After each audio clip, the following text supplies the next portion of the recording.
Elang betina adalah ibu teladan yang mengurus anak-anak mereka dengan cinta. Sebelum bertelur, sang induk menyiapkan sarang di bukit-bukit tinggi, sedang di bawahnya terbentang jurang yang sangat terjal.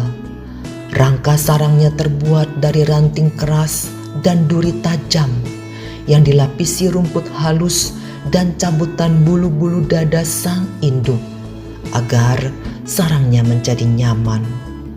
Setelah dierami beberapa lama, telur menetas dan muncullah anak elang kecil yang masih belum tumbuh bulu-bulunya.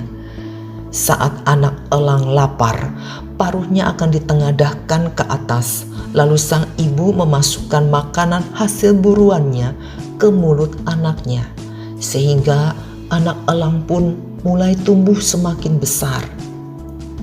Kala angin kencang berhembus, sang ibu merentangkan sayapnya menutupi sarang untuk memberi perlindungan. Suatu saat, anak elang kaget. Makanan dari ibunya tiba-tiba dihentikan.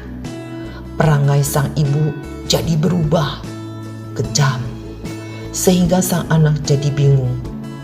Kenapa ibu jadi seperti ini?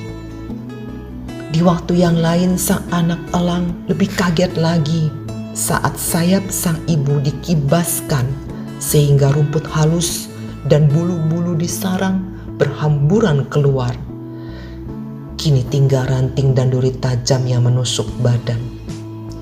Ibu, tega nian kau melakukan ini semua kepada anakmu. Anak elang semakin kaget lagi sewaktu ia diusir dari sarang dengan didorong keluar sehingga jatuh terjun melayang.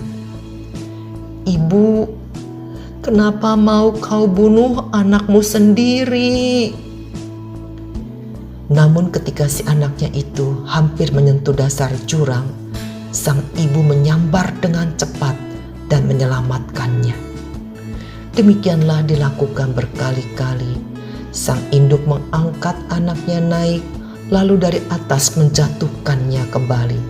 Sampai suatu saat, anak elang mulai merentangkan dan mulai mengepak-ngepakkan sayapnya untuk bisa mulai terbang sendiri. Melihat ini, induk elang dengan riang gembira mengajak sang anak terbang tinggi, tinggi sekali, sampai naik di atas awan. Raja Wali muda mulai belajar berburu mangsa binatang yang jadi makanannya.